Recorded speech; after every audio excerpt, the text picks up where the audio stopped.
welcome to the Fundamentals of Lute Playing. My name is Laudon Schuett, and today we're going to be talking about a sort of a very specialized technique, and this is something that will only apply to perhaps a small percentage of you. This is using the ring finger as an additional resting finger on the soundboard for additional support when doing runs. Now, let me tell you a little bit about this technique, and you can sort of assess whether it's something that you will find helpful or if it's something that you don't need. I have very, very flexible tip joints, so I can just sort of bend these guys back. And one thing that I noticed in my early years of playing the lute was that when doing lots of runs, if I just put my pinky down, the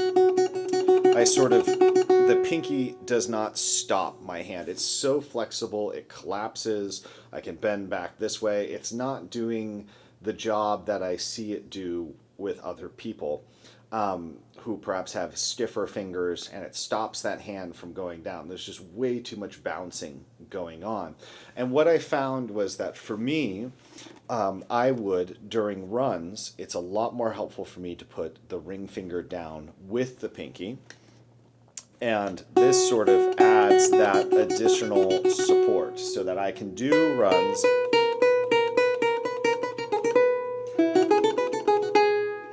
much more comfortably, that when I lift the ring finger off, it's just a lot of extra movement, and I'm spending energy to keep the hand on the soundboard, which is never something we want. We want it to be this natural thing where the planted finger, whether it's the pinky or the ring, is stopping the hand so that the hand can recover and go back and pluck. And this is particularly important when we're playing fast. So you could also consider this as a sort of aid to building speed, especially if you've got very flexible fingers. Now, I'm going to reiterate, if you are somebody who does not have super flexible fingers, everything's going fine with your pinky, this is probably 95% of you, then this is a technique you can ignore.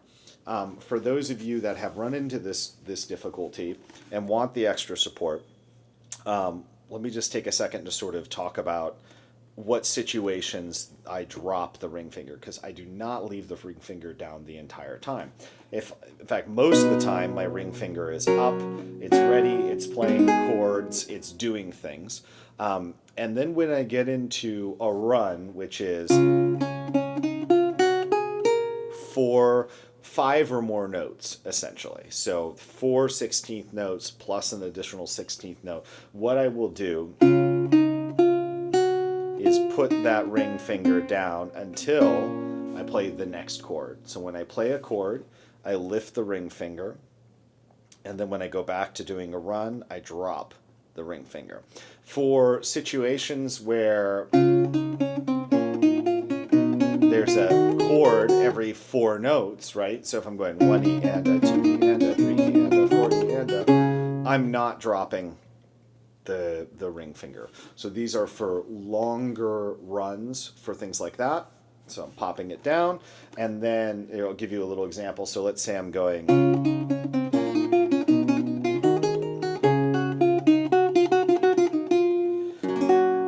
there for that last run, which was 1, 2, 3, 4, 5, 6, 7, 8, 9, 10, 11, 12. There we go. For all of those notes, I'm dropping that ring finger. And so chord, run, ring finger goes down, and then up for the chord like that. It's just a little bit of extra stability. In terms of historical sources that show this or talk about it, Piccinini talks about dropping the ring finger. The context is slightly different, but sort of in the same vein. And then there is a lot of iconographic evidence of players dropping additional fingers to play, even in some cases all the way to their middle finger, so that they're literally just doing this.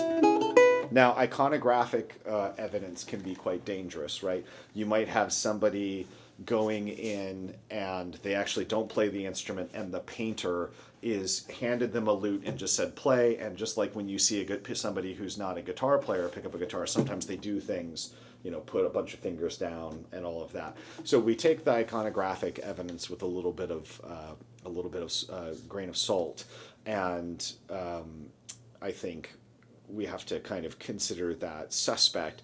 But there's enough images, there are enough paintings, there are enough images of people planting with the ring finger that I think some people probably did it. Piccinini talks about it. I think it was in the ether. So I also think that this is not going to apply to the vast majority of you. And in fact, even if you are sort of a loose jointed person, I would recommend that you spend your initial period of training not putting the ring finger down. So this is something that I would experiment with as an intermediate level player or even as an advanced player after you've spent a lot of time getting used to just the pinky doing runs, doing this sort of thing. Get as comfortable with that, and if you sort of find, especially when you're doing trebles and you're doing long runs, that if you're getting worn out and you're having to hold that pinky in place or you're pushing past the pinky, experiment with dropping that ring finger. I think it can be very, very helpful and allow you to sort of do these runs with a little more comfort.